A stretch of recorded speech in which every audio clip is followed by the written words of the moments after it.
اعوذ باللہ من الشیطان الرجیم بسم اللہ الرحمن الرحیم قال اهبطا منها جميعا بعضكم لبعض عدو فإما يأتينكم مني هدى فمن تبع هداي فلا يضل ولا يشقى آمنت باللہ صدق اللہ مولانا العظیم۔ سورہ طٰہٰ کی آیت نمبر 123 کی تلاوت کی گئی۔ ان آیات مبارکہ میں حضرت آدم علیہ السلام کا ذکر خیر ہے کہ آدم علیہ السلام کو شیطان نے بڑی کوشش کی کہ خود تو جو کہ وہ بد نصیب بن چکا تھا رب کے حکم کی نافرمانی کر کے، وہ یہ چاہتا تھا کہ یہ بھی ایسے ہی ہو جائیں، لیکن وہ اپنی کوشش میں ناکام رہا، وہ کامیاب نہ ہو سکا۔ اس نے جتنی کوشش کی کہ حضرت آدم علیہ السلام کو بھی رب کا نافرمان بنائیں، تو آپ رب کی نافرمانی سے باز رہے، اور جو درخت آپ نے کھا لیا اس کے متعلق بھی رب نے ارشاد فرمایا فَنَسِيَ وَلَمْ نَجِدْ لَهُ عَزْمًا۔ اللہ نے ارشاد فرمایا وہ بھولے تھے، ان کا ارادہ نہیں تھا، اور بھول کو اللہ نے ویسے معاف کر دیا۔ جس طرح میں نے مثال دی تھی کہ بھول کے اگر بندہ کھا پی لے تو اس کا روزہ نہیں ٹوٹتا، یہ اللہ کی رحمت ہے۔ جان بوجھ کے رب کے حکم کی نافرمانی، ایک ہے مخالفت اور ایک ہے انکار۔ انکار کفر ہے، مخالفت گناہ ہے۔ مثال کے طور پر ایک بندہ نماز کا انکار ہی کر دیتا ہے، کہ میں نہیں مانتا نماز کیا چیز ہے، میں نہیں پڑھتا، یہ کفر ہے۔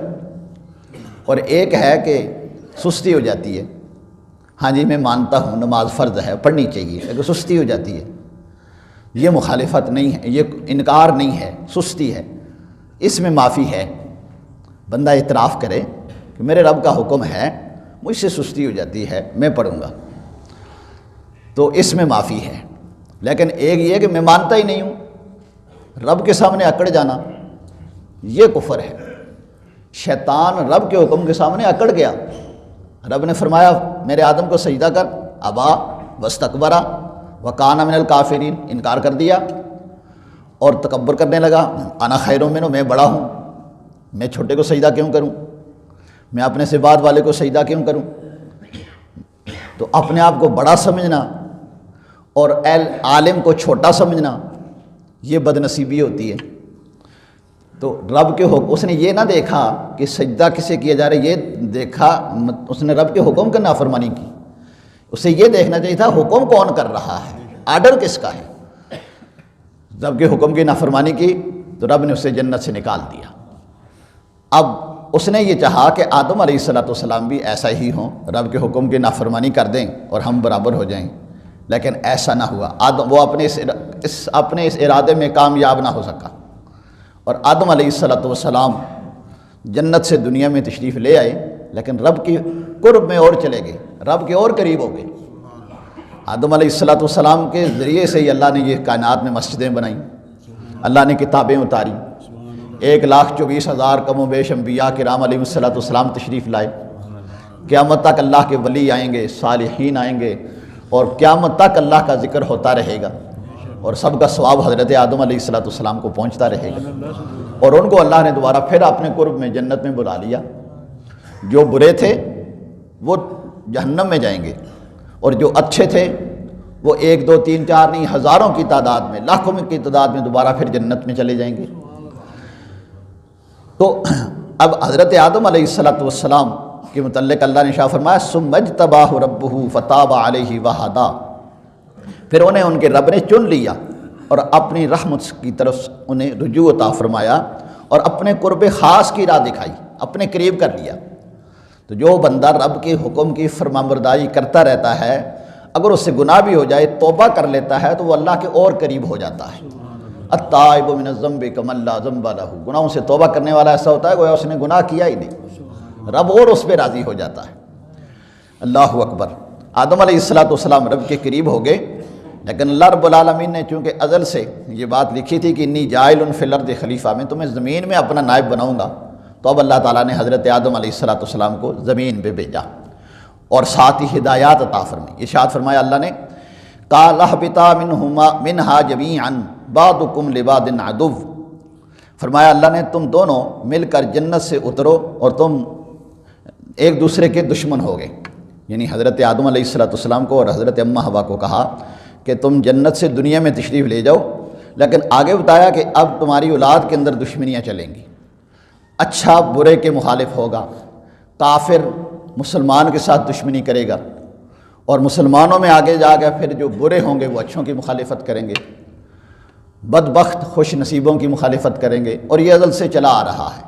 حضرت آدم علیہ السلام کے بہت ساری اولاد میں تھی، ان میں سے دو قابیل و حابیل کی لڑائی قرآن نے بیان فرمائی کہ قابیل حابیل کا دشمن بن گیا۔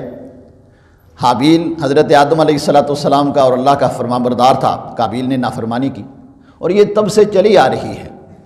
دو بھائی آپس میں ایک دوسرے کے مخالف ہوتے ہیں، دو ملے دار ایک دوسرے کے مخالف ہوتے ہیں، دو رشتہ دار ایک دوسرے کے مخالفت ہوتے ہیں، لیکن اس مخالفت میں دیکھنا کیا ہے کہ اللہ کی ہدایت پہ کون ہے۔ بعض دفعہ مخالفین کے اور بہت سارے ساتھی بن جاتے ہیں، اور بہت سارے اس کے ساتھی، بروں کے ساتھی بھی برے بن جاتے ہیں، اچھوں کے ساتھی بھی ہوتے ہیں۔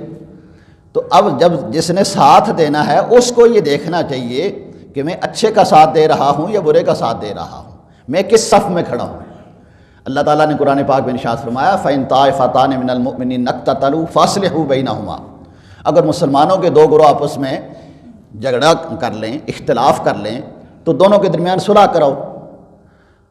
فَإِن بَغَتْ إِحْدَاهُمَا فَقَاتِلُوا الَّتِي تَبْغِي حَتَّى تَفِيَّ إِلَىٰ أَمْرِ اللَّهِ، اگر اب ان میں سے ایک بغاوت کرتا ہے، حد سے آگے نکل رہا ہے، تو تم نے ملے داری نہیں دیکھنی، تم نے رشتہ داری نہیں دیکھنی، تم نے اس کے اپنے قرب و قریبی ہونے کو نہیں دیکھنا، یہ دیکھنا ہے کہ ان میں سے مظلوم کون ہے، ان میں سے حق پہ کون ہے، جو حق پہ ہے اس کا ساتھ دینا ہے، خواہ وہ رشتہ دار ہے، خواہ وہ ملے دار ہے، خواہ وہ چھوٹا ہے یا بڑا ہے، جو حق پہ ہے اس کا ساتھ دے، اور جو حق پہ نہیں ہے اس کا ساتھ نہ دے۔ وَلَا تَرْكَنُوا إِلَى الَّذِينَ ظَلَمُوا فَتَمَسَّكُمُ النَّارُ، ظالموں کی طرف رجوع بھی نہ رکھنا، وگرنہ جس طرح ظالم کو آگ چھوئے گی تم بھی اسی طرح آگ میں جاؤ گے۔